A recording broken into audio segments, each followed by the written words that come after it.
China and Russia are all-weather allies. Well, think again. It's a narrative built by Western press to paint Russia and China with the same color. Now, Taiwan has openly challenged this narrative. A few days ago, Taiwan President Ching-te pressed China's raw nerve. He said in an interview with Taiwanese media that if China's claims on Taiwan are about territorial integrity, then it should also take back land from Russia signed over by the last Chinese dynasty in the 19th century. Whoa! China never expected Taiwan to rack up the border dispute between Beijing and Moscow. The Taiwan president was referring to the 1858 Treaty of Aigun, in which China signed over a vast tract of land in what is now China's far east to the Russian Empire. Given that China has always been an expansionist empire, it's important to note Beijing doesn't fully acknowledge that treaty even today. In fact, it referred to the treaty as the unequal treaty with foreign powers in the 19th century. Russia and China fought over borders as recent as in 1969.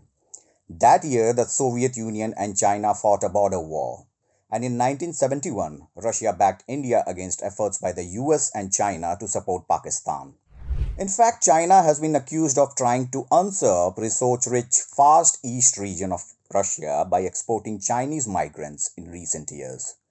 According to the survey conducted in 2017 by the Russian Academy of Sciences, over 30% of Russians perceive China's growing presence as expansionist. In 2008, China and Russia signed a final treaty to resolve border disputes, when half of Bolshoi Ussuriski Island on the Amur River was given to China. But just last September, China released a new standard map claiming the island in its entirety. Russia is also wary of China's Arctic ambitions due to its own significant interest in the region. Additionally, China is stepping up its security and economic footprint in Central Asia in ways that may increasingly be perceived through a competitive lens by Moscow.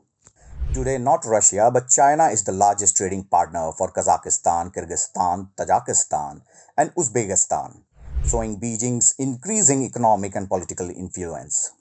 By throwing a light on the differences between Russia and China, Taiwan has given the West a great lesson in geopolitics.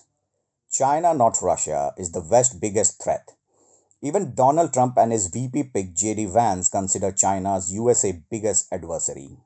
It's not in the interest of great democracies like US and India to push Beijing and Moscow closer. Donald Trump always followed the policy of diplomacy and dialogue with Russian leader Vladimir Putin. Even in his new book, Save America, Trump is understood to have praised Putin, saying that Vladimir is a strong man. But we had an understanding and got along well. Even Putin gets along well with Trump, who believes he could really end the war in Ukraine within days. Putin last year said, Mr. Trump says he will resolve all burning issues within several days, including the Ukrainian crisis. We cannot help but feel happy about it.